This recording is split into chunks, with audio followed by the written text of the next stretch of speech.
Will you be ravaged by the estate tax? Are ETFs really more tax efficient than mutual funds? And is it immoral to go on vacation? Let's find out.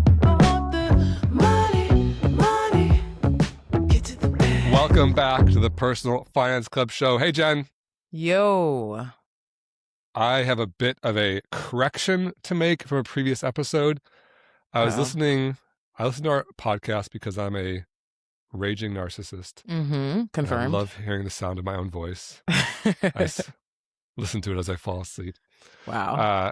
And we were talking about couples and money in one of the previous episodes. And I said, this isn't my specific area of expertise. That's not what I do the best. And you said, Ramit. And I said, yeah, I know Ramit. I've met him. We're on a DMing basis. We're not friends. He probably knows who I am. And then I was listening back, and I was kind of bragging about my. Jen is losing. She has to drink. She's losing her shit right now. I was bragging about my celebrity connection with Ramit, the author of, How I Will Teach You to Be Rich, and he's on Netflix. Right. He's on Masterclass, and I was listening back to it, and you didn't say, Ramit. You said, you're no Ramit. Implying, you're right, Jeremy, you do suck at this stuff. You're not as good as Ramit is. And you probably don't even know him. I let you roll with it. It's cool. And then as I listened back to it, I heard you correctly. I was like, oh, she didn't say Ramit. She said, you're no Ramit. It's all good. Whoopsies. It's all Sorry. Good. I am no Ramit. Really funny. And apologies. It's just the narcissist hearing what I want to hear.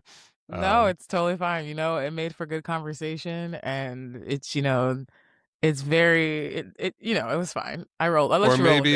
Maybe it's your internet connection. Your classically bad internet connection. I can't. Don't blame this on this me. One, your no. It's one letter. It's my pronunciation, my diction.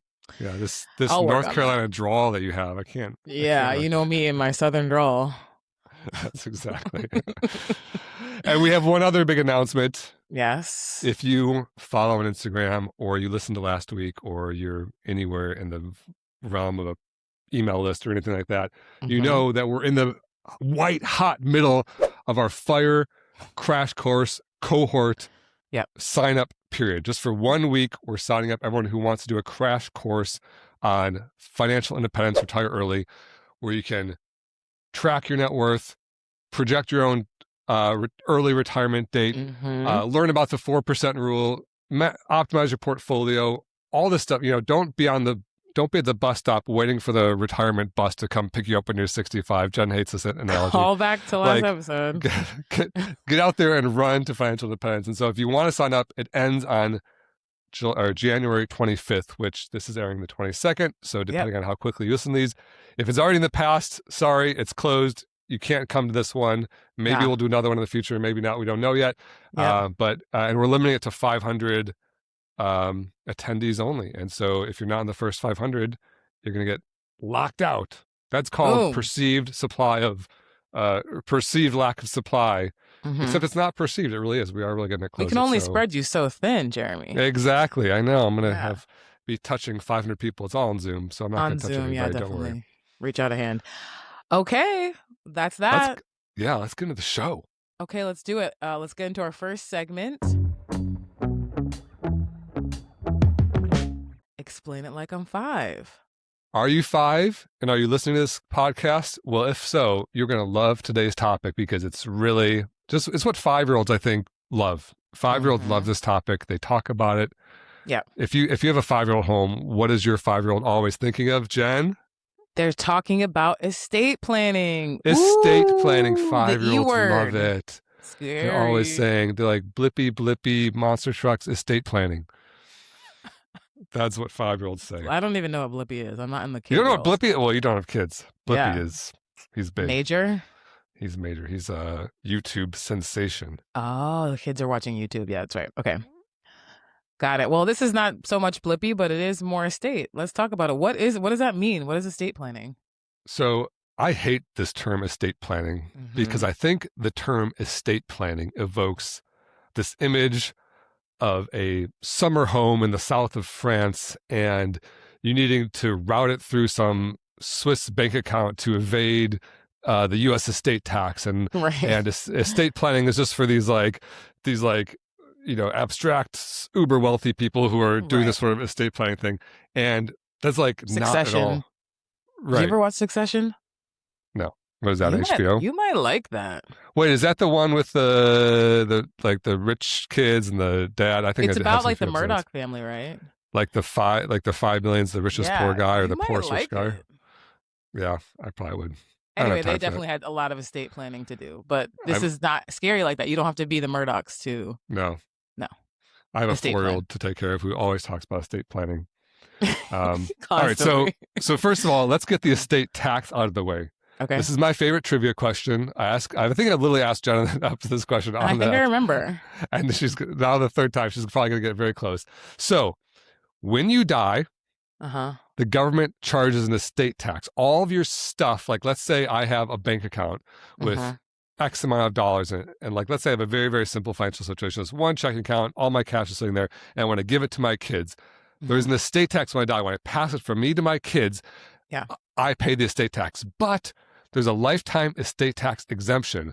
All of the gifts and everything you give, bequeathing upon your death to your kids as part of your estate, there's a certain dollar amount below which there's zero estate tax. So basically the government's saying, hey, the first X dollars you can give to your kids for free, no estate tax. And the question is, per person, how much can you give to your kids either as gifts throughout their life or upon your death tax-free before you pay the estate tax? And Jen, what's your guess? Yes, I feel like I either said 13 and it was 14 or vice versa. So I feel like it's almost $14 million. And you might have been right if this podcast was 2 weeks ago, but now it's 2026 and it's now $15 million. It's not a trick question. These things change. How did it go up $1 million in the? Oh my God, that's crazy. Yeah, and so I mean, this is these are laws set by Congress, and basically, and people who donate to Congress don't like their money being estate taxed, and so they keep pushing this higher. It's been getting higher a lot, and there's no guarantees of anything in the future, but so far the trend is this has been getting higher. So basically, if you die today, you can give $15 million to your kids, 100% tax-free, and you and your spouse can give $30 million to your kids tax-free. Wow. And so if you're ever being sold something and the pitch is avoid the estate tax, they're not going to mention this because they're basically lying to you. They're saying we're trying to get you scared about something that you don't need to worry about. And if you are, there's 1,000 people listening to this podcast or whatever it is. We're in the 4 digits now. We pull out the champagne. I bet you there's someone listening to this podcast who has a net worth over 15 million and maybe even over 30 million. And to that person, like, congrats, you're crushing it. But I just don't care that much about your estate tax to be, like if you die with 32 million and your 2 million gets, 30 million goes tax free for you and your wife, and the 2 million gets like a 30% estate tax, and instead of getting 32 million they get 31.6 million or whatever. Like, that doesn't light a fire inside of me in terms of like changing lives. Right. In fact, like I think probably 15 or 30 million is enough for your kids, and you should be focused on like giving it away more when you're alive. So anyway, so that's the estate tax issue, which is like, don't worry about it. And if you have to worry about it, like, I don't care. This ain't this section for you. Okay. So what is estate planning? Estate planning is basically just organizing your financial world in the case of your eventual deaths. If it's things like replacing income if you're to unexpectedly die. So if you die with little kids in your 30s, you don't want them to be now destitute. So that's what, like, life insurance would be part of your estate plan. Buying a term, not whole, not permanent, not IUL, not variable universal index, MPI, blah, blah, blah, a term life insurance policy. Also, estate planning is transferring assets where you want them to go upon your death. So if you have kids, if you don't have kids, if it's going to your friends, your nieces, your nephews, charity, making that plan and making it as easy as possible. Another, ensuring your children, if you have them, are cared for. Same for pets, same for medical end-of-life decisions, things like that. And then organizing all of this stuff so that it is accessible and ready to go, so that if you die, either slowly or expectedly or unexpectedly, your family can basically take this plan that you made and execute it, act upon it. And Jen, here's another trivia question. Where should you put all this stuff that goes in your estate plan? On the internet. No, you know the right answer. Wait, what is the question? Where, so like your will, your trust, your all, like the passwords, like where does all this stuff go? So it's an easy place to in your find dead it. box. In your dead But box. that's That on the was a internet. softball on the internet. You just tweet it. You go to Truth Social, you open up a Truth Social account and say, "Dear world, this confirms that I bequeath." No, don't put your legal documents on the internet. Okay. So yeah, a dead box. And a dead box is basically a digital or physical folder where you organize all of those estate planning documents. And you can put things in there like a net worth statement with all of your banks, all of your investments, all of your assets, houses, cars, and all of your debts, credit cards, loans, mortgages, student loans. You don't want your family trying to do some forensic accounting to figure out where all the stuff is upon your death, right? You can put a list of you can put a will and trust. If you don't have one, you can make one. They're just like kind of simple legal documents. Trustandwill.com is a simple online solution. Or if you work for a company that offers legal services, often they'll help you build a will and trust. Or you can go into Yelp and find like local attorneys in your area. The price for attorneys probably is going to be like in the $2,000 to $5,000 range. Like an online option like trustandwill.com is more in like the $600 to $1,000 range, I think. Don't hold me to that. I don't work there. And then maybe if you have it for free through your employer, you could get it for free or close to free.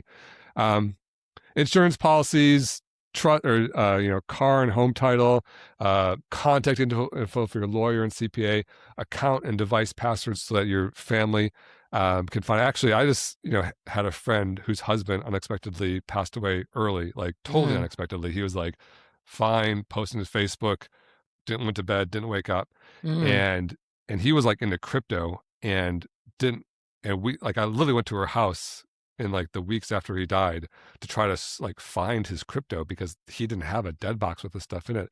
And we got insanely lucky because he did have a password manager that was still logged in on his browser plugin. Mine logs out so fast. Exactly. I was like, dude, you don't understand how lucky this is. And we were able to basically download a spreadsheet of all of his passwords. Wow. But not for that, I think his crypto would have been lost forever into the other.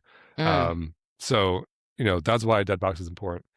And then also like a nice idea is to do photos and music for your eventual celebration of life upon your death. If you want to like be remembered the way you want to be remembered, go put the photos you want in there. So yeah, that's what estate planning is. It's not the south of France summer home routing through a Swiss bank account to evade estate taxes. Estate taxes aren't your problem, most likely. They ain't my problem. I'm pretty rich. I'm not worried about estate taxes. Jen's not as rich as I am, and she definitely not worried about estate taxes. Drag me. I mean, none of us are. We're all under 15 or 30 million, right? But it is about making a plan, because if you die, you don't want to leave the best. And by the way, we do have a dead box like starter template. It's like kind of like it's like got all the files you need, all the instructions, all the checklists, and then videos on how to do it. And that's available on our website. But also you get that for free if you sign up for the Fire Crash Course cohort. So we're giving you the dead box. We're giving you the How to Money Like a Millionaire course. We're giving you the Build Wealth by Investing in Index Funds course. All of our courses, all of them are included, which are I think a couple $100 if you were to buy them individually. And you get the actual Fire cohort, which is a 6-week class with Jen and I, recorded if you missed the sessions, and it's $199. So, for $199, a fraction of just what, the cheap trust or will option would be, you get to like go through all this stuff. Yes. I'm doing the dead box with my mom. Are you? Yeah, For it's her? torture. For her. I need to do my own, but dude, we're doing. I should have done it when I was alive. home. I should have started when I was home. But we're doing it on Zoom. We meet on Mondays at 5. It's trying to get her to like do password managers on the phone when there's like 2-step authentication, and then like just having her gather passwords and gather account information. I'm just like, bro. But when you do that, are you often asking her questions like, do you have this, or where is this, or how many Yes. of that? Yes. Right. Yes. And, I hope your mom lives another 100 years and we're all, become immortal thanks to some sort of AI Mm-hmm. medical miracle.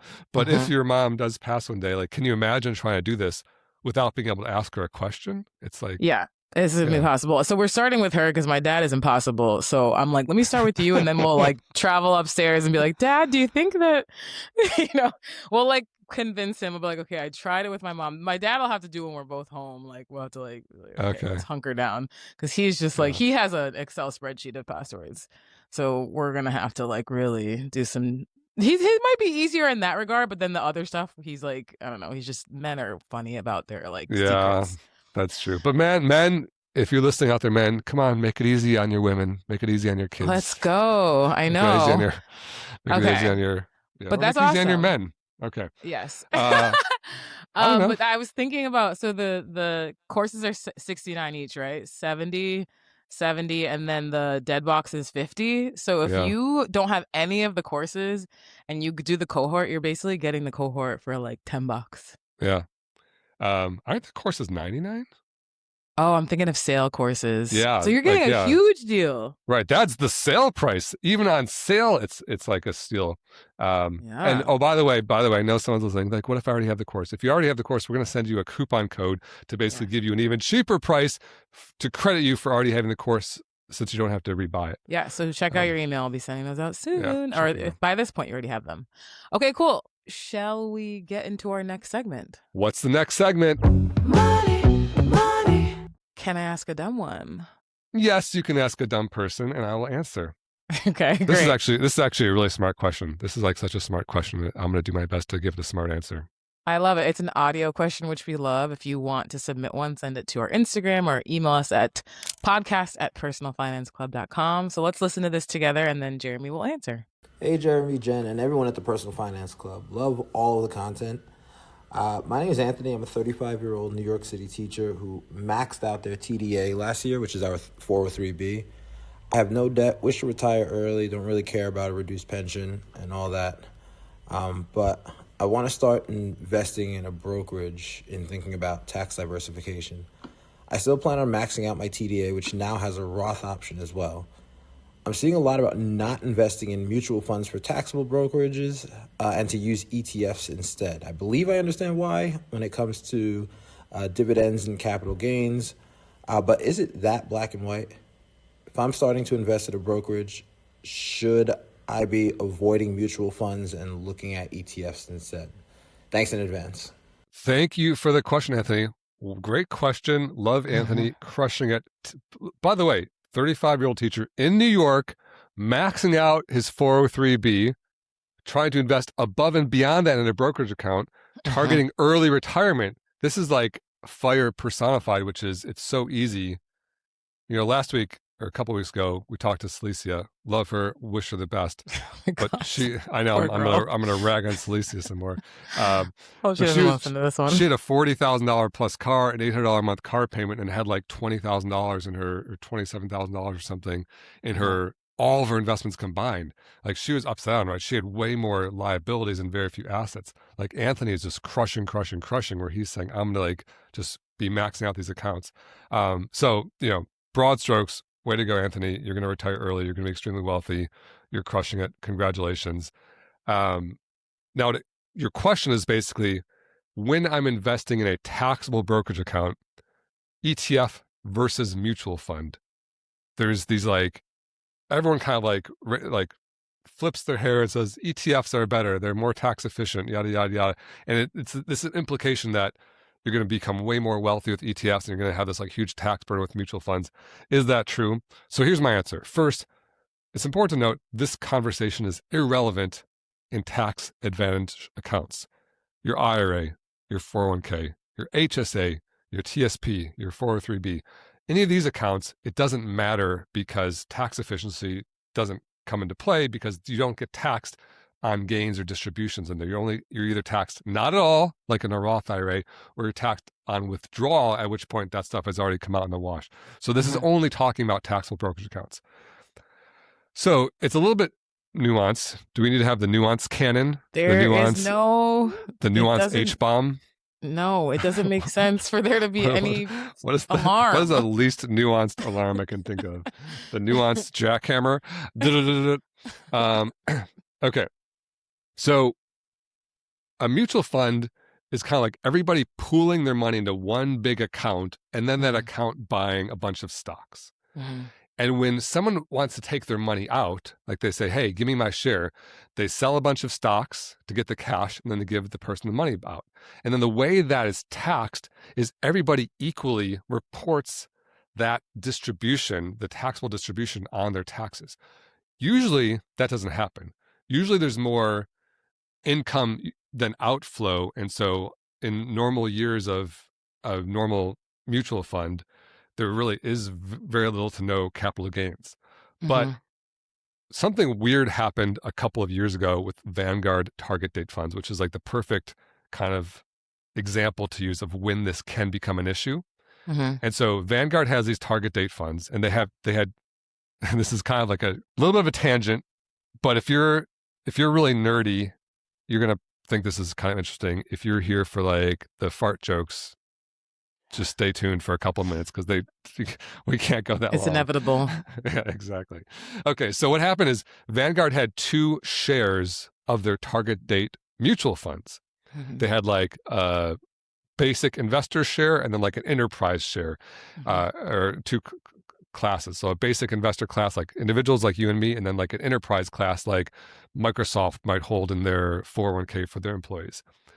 And then to invest in the Microsoft style enterprise class, you needed like $100 million minimum investment. So it's only for like massive companies. And then Vanguard a couple of years ago was like, hey, we should lower our fees. We should make our funds cheaper, more accessible, better. And part of that, we're going to lower this minimum. So instead of 100 million, we're going to lower it to 5 million. And so we're basically going to make the enterprise share class of this mutual fund more accessible to like small and medium companies as opposed to just massive companies. And when they did that, it sounds very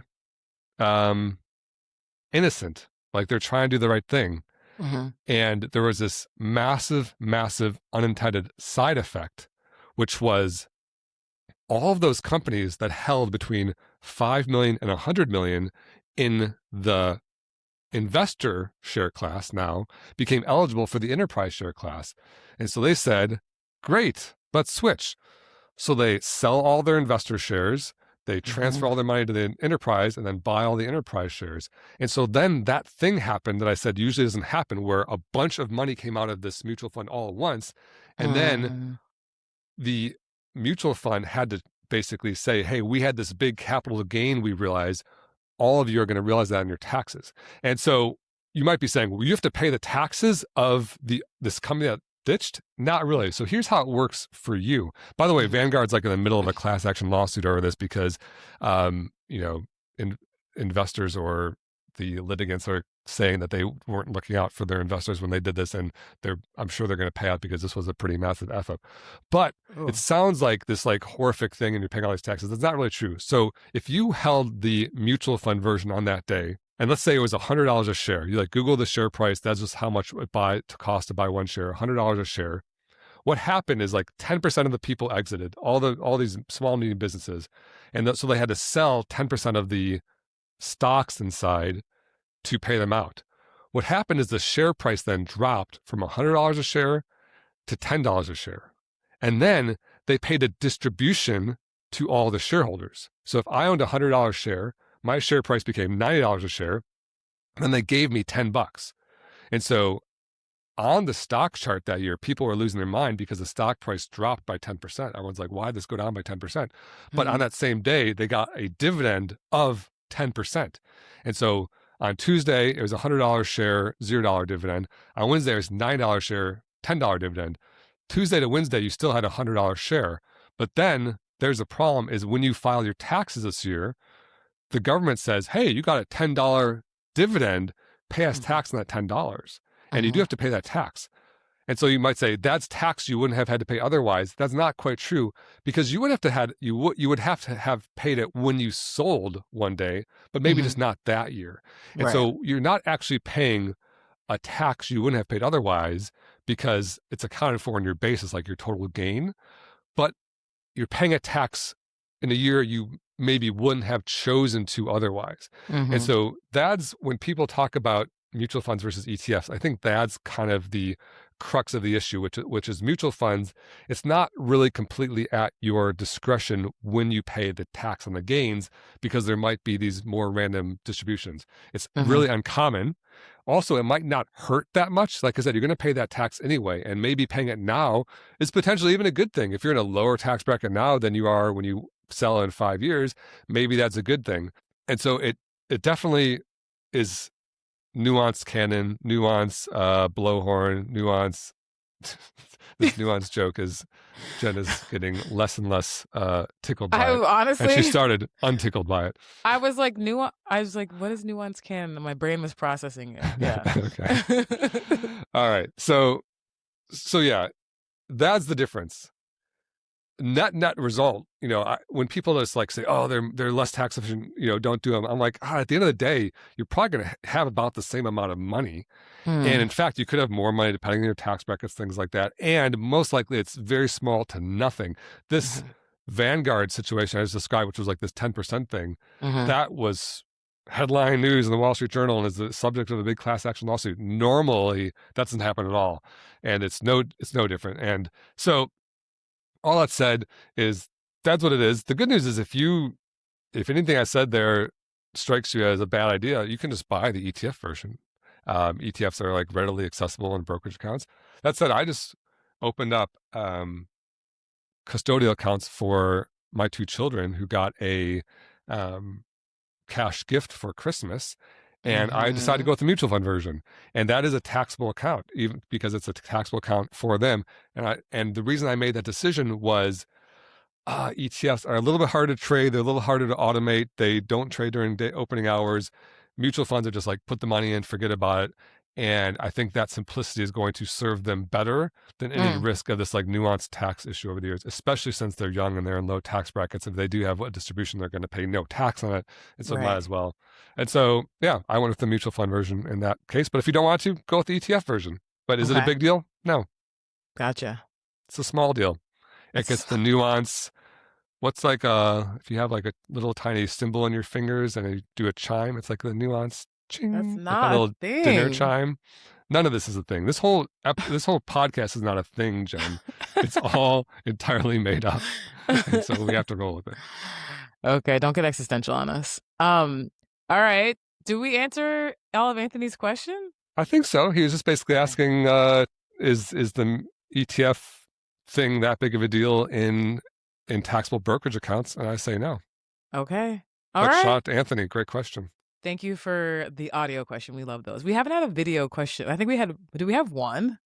Hit us up. Take a selfie, ask your question, keep it like under 60 seconds. 30 would be better. A selfie is a picture. Selfie video. You can have a selfie video. Take a selfie video. Maybe I didn't finish my thought there. Take a selfie video, email it to podcast@personalfinanceclub.com. And you're going to be like, probably jump to the front of the line to get your question answered. I am picking favorites, just so people know. Questions are flooding in. Yeah, honestly. Both of our listeners are really getting excited. Okay, let's move on to our next segment. Scroll Patrol. Scroll Patrol. This is a video from the internet that Jeremy has not seen. I plucked it from the YouTube, actually, a YouTube short. So Jeremy, click on that and we'll get your reaction in real time. I own 3 Airbnbs and this is how much profit they've made me in the last 30 days. We just went live for this property. Okay, using short-term rental properties to basically hack your way into wealth and passive income is probably one of the most popular subgenres of personal finance TikTok / social media in general. And I really don't want to come on here to debate the ethics of being a landlord generally, but one thing that I feel like we need to be constantly reminding ourselves is that the Airbnbification of the real estate market is absolutely destroying a lot of communities around the world.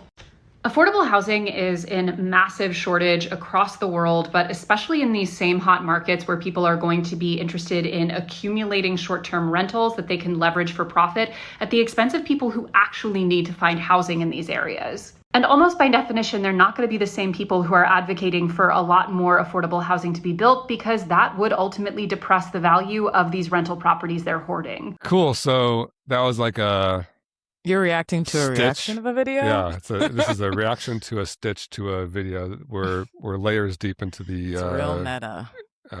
What's that movie with a little spinny top? Inception. Yeah. Yeah. Leonardo Okay. DiCaprio, who did not win at the Golden Globes last night either. I We saw he both got- were snubbed. Yeah, us and Leo joined the ranks of non-Golden Globe winners 2026. It's an We weren't even exclusive at the club. ceremony, so it's like, really? Yeah, I know, that's a big snub. Okay, so she's making the case that basically investing in short-term vacation rentals is not moral because you're taking housing from people. And I mean, I really, I like her because I like that mentality, and she has empathy, and she doesn't want people to be homeless and wants people to have affordable housing, and it's all it's all for the right reason. I guess I'm very skeptical of the fact that the way we get out of a housing crisis is through peer pressure into ignoring financial incentives and saving housing for people who need it. That just cannot ever work. No amount of wagging your finger at people who are trying to run vacation rentals is going to have all of us collectively stop investing in vacation rentals. Therefore, low priced homes flood back into the market. That's not. So you're saying somebody's going to do it, right? And if this is profitable, people are going to do it, and it's profitable for a reason, because there's people vacationing there, and so there's a need there. And so the problem isn't that this young dude's being greedy with 3 vacation rentals. The problem is that there's demand there, right? And I think the solution is a free market solution, which is we need more housing. And she mentioned that she's like, you're not advocating for affordable housing. I might disagree at that point. I feel like people, affordable housing is just called housing. It's like you need to build more, you need to zone it correctly, yada yada yada. The same mentality of profit-seeking, douchebag who's trying to own 3 Airbnbs is also a profit-seeking developer who's trying to turn, a single-family home into a 6-plex, or is trying to rezone areas for, high rises. And that's how you get more housing, right? And, also there's market effects here. Let's say all these Airbnbs become super popular, hotels suddenly, by definition, become unpopular because they, the flow must be going somewhere. And then maybe hotels are getting redistricted or rezoned as condos, right? And so I just feel like, I love her. I think she's nice. I think she's trying to do the right thing. And I love where her heart is, but it's kind of like walking to a river and putting your wading to the river and putting your hands on it, be like, no guys, don't do it. The river's going to flow where the river's going to flow, because people are maybe she should be yelling at consumers who are booking Airbnbs. Why are you booking an Airbnb? If you're booking an Airbnb, you're taking someone's home. Maybe she should be yelling at people who travel at all, because if if there's so many travelers, they're filling up hotels and Airbnbs. Everyone who goes on vacation is now at fault for there not being homes. But it's all the same kind of stop the river, guys, and the river's going to flow where the river's going to flow. We really need to be advocating for pro-development, and it sounds like I'm oh yeah, we go help the developers. It's that always felt, and it feels like everyone is listening to my voice now is probably trying to take their little litmus test and see oh, is that guy is he a right-wing douchebag, or is he a left-wing crazy or whatever? And I'm just a middle-of-the-road Jeremy guy. But it does seem like sometimes people say oh, don't do the Airbnbs thing, but they're also not in my backyard. I don't want more high rises here. I don't want more building here. I don't want to support developers. You want to support developers. That's what we need, more housing. So, I I also feel like there's a couple of major cities that have stopped allowing Airbnbs. I feel like New York might be one of them. Yeah, and So, that's like a legislative approach, right. and I kind of think those are kind of like band-aids. It's like maybe instead of, individual content creators walking into a river being like, hey guys, with their hands, don't do this. That's like putting up like a partially operational dam or something to stop the flow. But it's usually, in my opinion, like short thinking, another classic one is rent control. It's like, yeah, rent control is great for, or it creates weird. I really like this river metaphor I'm making up on the fly because do you?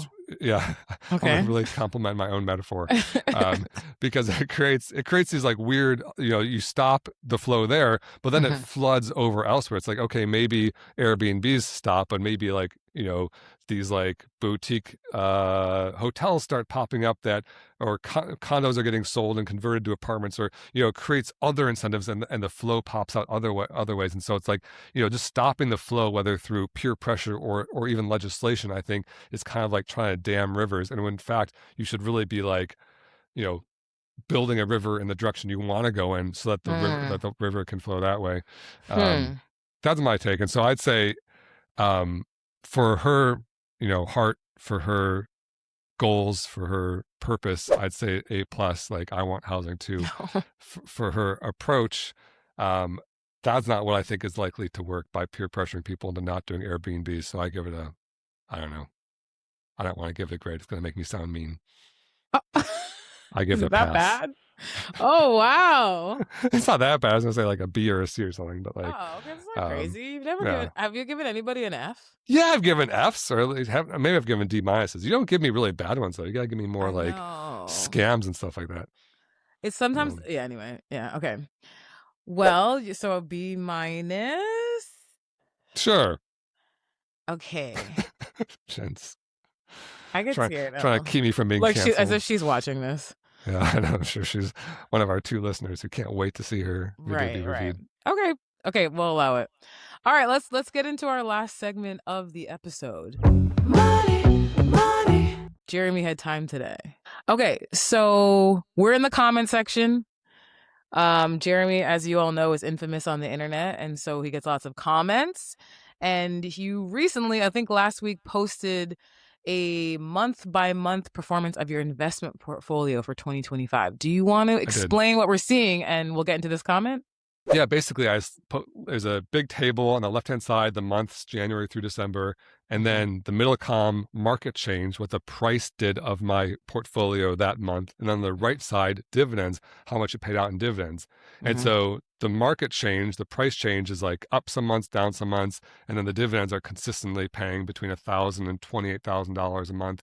And total market change 2025, my portfolio was up $379,000 in share price, and it was up $71,000 in dividends for a total gain of $451,000. And so basically, me doing nothing, sitting on my hands, just my investment portfolio doing what it's doing, was up almost $500,000 last year between change in share price and dividends, and that's great. That's this whole FIRE thing we're talking about, where we're doing the cohort on. Sign up ends in 3 days, then 22nd, and that's what investing is all about. It's about building the golden goose big enough so that you can live off of the eggs forever. And then this commenter said, "Come back to all this once the dollar plunges." No punctuation. That's how mad they were. They can't even bother with a period, not exclamation, nothing. Yeah. This comment, I don't think, I actually really like to be complimentary of the comments. I tried to find common ground, but this one I don't think really makes sense, because I was showing, change in share price and dividends, and they're saying, come back to all this once the dollar plunges. When the dollar plunges, what that really means is there's inflation, things cost more, and maybe, our dollar is worth less than a euro, and so traveling abroad would be worth less. And all of those things, if that's true, that's more reason to hold investments and more reasons to not hold cash. And so if the dollar plunges, my money is exactly where, if I knew there was going to be a dollar plunge, I could maybe do some sort of like inflation hedge or something like that in the short term. But generally speaking, for normal investors, if the dollar plunges, That's why you want to be in investments, not in cash. If I have $1,000 in cash and inflation doubles, then I can only buy $500 worth of stuff. But if inflation doubles, all the companies I own in my investments are going to raise their prices. And profits are going to go up in dollars, and then their share price in dollars is going to go up. And so let's say all the companies just do exactly the same and simply just make up for inflation. My investments will stay equal while the value of the dollar will be in half. And so, and we can actually see this. There's an example that just happened just last year, which is I recently posted the of the top 10 countries with the largest stock markets by market cap, which ones perform the best. And the U.S. had a great year last year, up 17% for the U.S. stock market in 2025, but it was actually only ranked 8th of the top 10. Canada was first with 36.5, Germany 36, UK 35, Switzerland 33, yada yada, down to France at 7th, right ahead of us at 28. So like kind of all these, westernized big countries did much better than us, because the dollar did poorly. And another way to look at that is, for example, so if I own in international stocks, which I do, and the dollar does poorly, those international stocks are worth even more. It's like kind of like buying euros. If a dollar is worth $1 or a dollar is worth €1 and the dollar plunges and I own a bunch of international stocks in euros, now those have gone up by double. Right. And so another reason why my portfolio actually outperformed the U.S. stock market last year, because I own international stocks, and the dollar did plunge a little bit and went down about, I think, 10 or 15% relative to the euro last year. And so my international stocks did even better, as demonstrated in this chart of how stock markets performed as measured in U.S. dollars. Right. And then Europeans actually experienced the opposite. Some Europeans are like, wait, you're saying the stock market, the S&P 500 went up 17% last year? My S&P 500 ETF, which is measured in euros, was pretty flat last year. I think it was up like 5 or 6%. And they're like, and because they're kind of witnessing the opposite. So what he really maybe should have said is, wait until the dollar goes sky high and we have deflation, dollars worth way more, then your stocks might be worth less. But yeah, I think this comment was probably saying, shaking his fist at the sky and say the economy is doomed and just wait until the bad thing happens. And I think that generally speaking, doomsday predictors are right, but there's that old adage where, the stock market crash prognosticators have correctly predicted 29 out of the last 3 crashes, which means your favorite joke. Yeah, it's hilarious. It's a math joke. So they basically are saying, 29 years in a row, they're like, oh, this is the big one. This is the big one. And they say, and then 3 years, there was a crash in 29 years and it's okay. But, there's 26 years where there wasn't a crash and the market's way up. And so, he's, one of these years he's going to be right, and good for him. Or her. I mean, let's be honest, it's a him. I can't remember, honestly. I don't think we've ever had a negative comment from a female. Maybe that's not true. I don't know. It's just not likely for females to do for to be trolling on the internet. Yeah, I'll find you some trolls. So anyway, I don't think this is an accurate comment. I think that you invest to protect yourself from dollars crashing and inflation and things like that. But they're going to be right, one of these years probably, and good for them. I'm going to keep doing what I'm doing. Okay, and we're going to keep doing what we're doing. That's right. Here on the Personal Finance Club show. Boom. Exactly. That's it. Golden Globe snubby. Yeah, I know. In 2027. All right, that is all we have time for you today on the Personal Finance Club show. Thank you for listening, and we'll see you next week. And if you want to get in on that fire cohort, join me and Jen live for 6 weeks. Get all of our courses, everything for $199. The sale ends and the shopping cart closes on Sunday, January 22nd. And if you're listening to this past then, ignore this. And if you're listening to this past then, you know what you should do? You should follow the 2 rules of Personal Finance Club. Rule number 1, live below your means. And rule number 2, invest early and often. See you next time. The Personal Finance Club show is produced by Jeremy Schneider and Jen Mundia. Music by Esabalu and Homie. Send your questions to podcast@personalfinanceclub.com. The Personal Finance Club show is co-hosted by Jeremy Schneider, who is a co-owner of Nectarine, an SEC-registered investment advisor. The views expressed on this show are those of the hosts and guests and do not necessarily reflect the views of Nectarine. Please refer to hellonectarine.com for all relevant disclosures. This podcast is for informational and educational purposes only and should not be construed as personalized investment advice or a solicitation to buy or sell any security. Listeners should consult their own financial, legal, or tax professionals for advice specific to their situation.